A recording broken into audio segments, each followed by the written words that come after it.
I'm here regarding health, healing. My journey has been 29 months, quite powerful when it comes to manifesting what I want. And it's happening. There's been great improvement. But I guess I've come to the stage where I'm wondering, how long do I have to wait? I'm getting impatient, as it were. I want That it. impatience is a tripping point, isn't it? I know that. Because it's an indication of resistance. And certainly it's natural to have. But the key really is, if the processes or the effort are offered in order to improve a condition, then awareness of the condition is constantly in your vibration. And that slows everything down, slows the progress down. So it's hard to do under these conditions. But the key is to reach for the vibration of alignment apart from anything that you're trying to accomplish with it. This is the most interesting thing about this deliberate creation. And the key in hearing this lies in this brief analogy. When you do something in order to affect that, then the fact that it hasn't yet been affected gets in your way. When you do something not to accomplish that or not to affect that, but because it just feels good to do it, now you're on the right path. It's the motive. It's the motive that gets in the way. I'm loving you because I'm supposed to, or I'm doing this because it will accomplish that. I'm going to work because work brings me money, and then the money will make me happy. So backwards. I'm working for the joy of interacting with others. I'm working for the fun of my own personal expansion. I go to work because it's nice to interplay with others. I like to have a point of focus because I like the expansion of my being. And oh, by the way, all this pleasure is also producing dollars. But you feel how you take the resistant part out of it? Yes. And so many are now willing to do a process.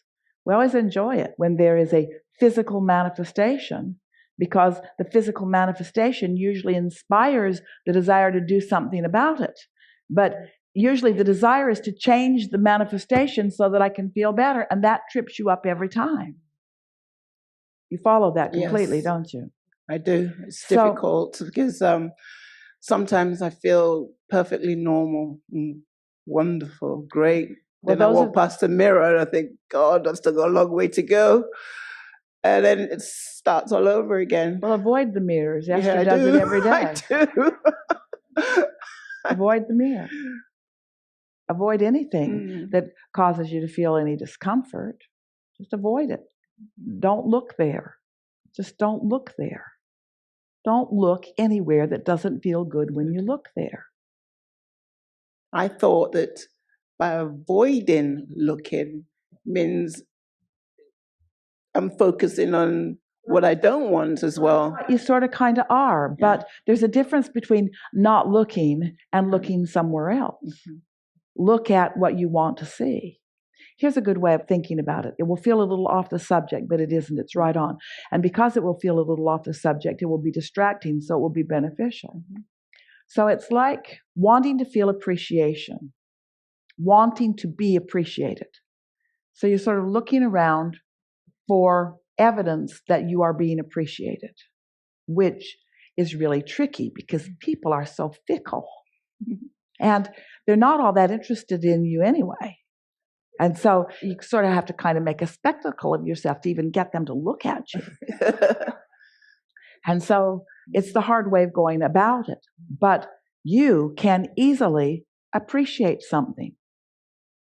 So when you're going for appreciation, rather than trying to get someone to shine it on you, you just shine it outward.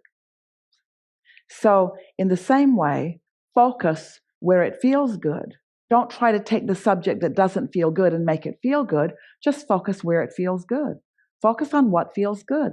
Focus on what feels good easily. And let the universe show you how quickly it responds to that. How quickly it responds to that. Okay. We were talking with someone many years ago on the telephone. Esther was doing consultations in those days. She had much more time than now for that. Talking to a woman who wanted something different than what we were giving. She wanted to know where what she wanted was, and she wanted to know right now. She wanted to know if we knew, she wanted to know where it was, and she wanted to know how to get there. And we knew she wouldn't be able to hear anything that we were saying because she wanted it delivered in a way that it never works. She wanted to defy the laws of the universe in order to get it. And so we knew that the only possibility we had of helping her was to help her into alignment. And we knew that the only possibility of helping her into alignment was to distract her from this wadded up vibration that she had going on. So we said, we would like to talk about blue glass with you. And she said, why? And we said, because you don't have any resistance to it. And she said, I know, I'm not interested in it at all. And we said, which makes it a really good subject. And she said, it's not a good subject to me. Why would I want to talk about something that's not important to me? And we said, because it will offer you a vibration, no resistance. And she said, I don't want a vibration of no resistance. I want what I want, and I want it now. I want to talk about what I want and how to get to it. So we went on anyway. We said, blue glass is really wonderful. It comes in lots of different textures, sizes. Some of it is opaque. Some of it is translucent. Some of it is transparent. All kinds of different textures.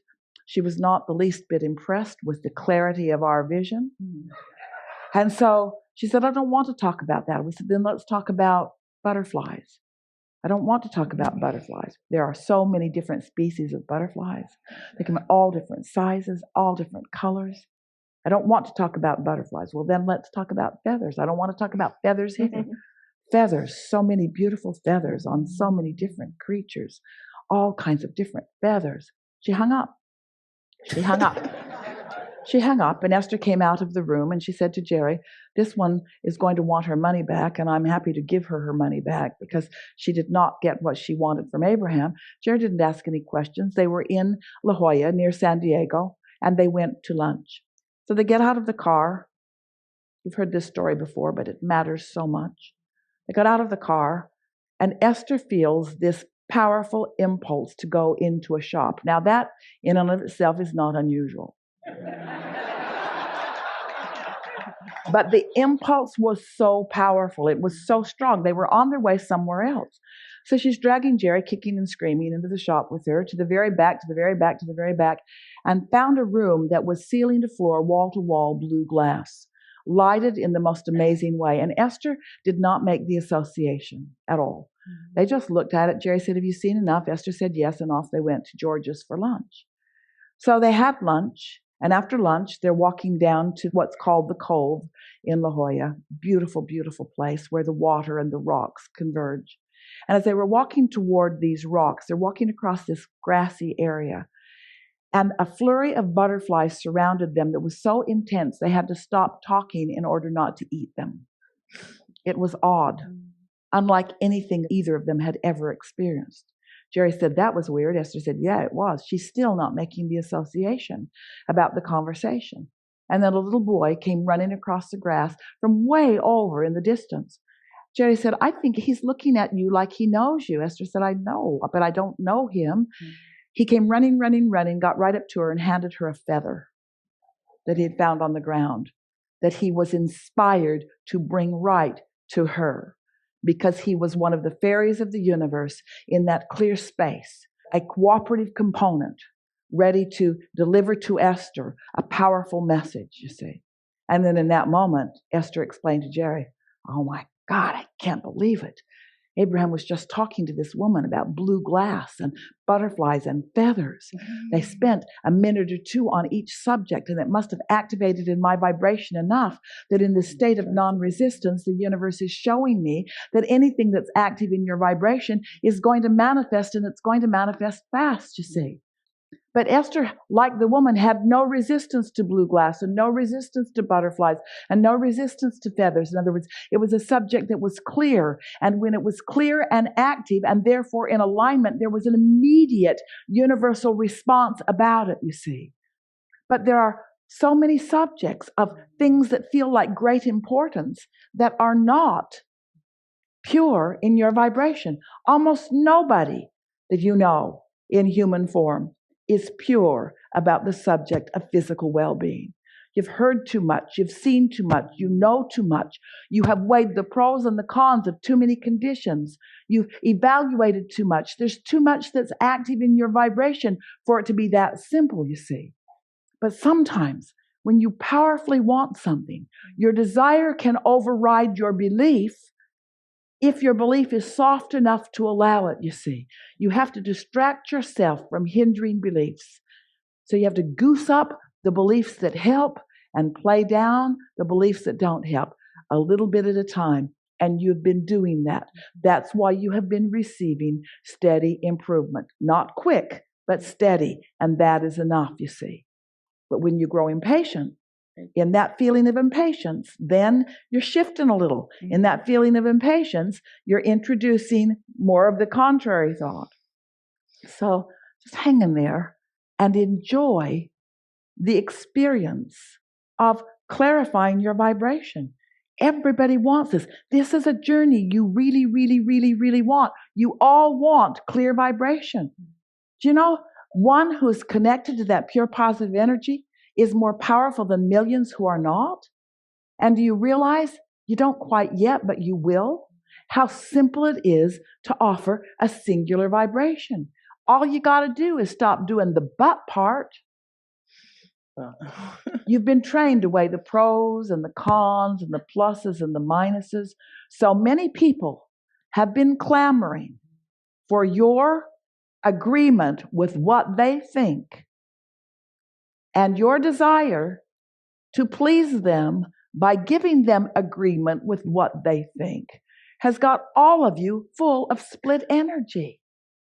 Don't you want to say to the next person that tries to convince you of something, hey, pretty happy in my thoughts about this? What are your thoughts about that? Well, I don't think I'm going to tell you because I sense a conversion coming on. You sort of have trained each other. It comes back to what we were talking about earlier about appreciating rather than being appreciated. In your caring how others feel about you. I stopped caring. Isn't that a wonderful thing? I did. Isn't that a wonderful thing? I had to. Really? Survive, yeah. Really? I had to stop. Really?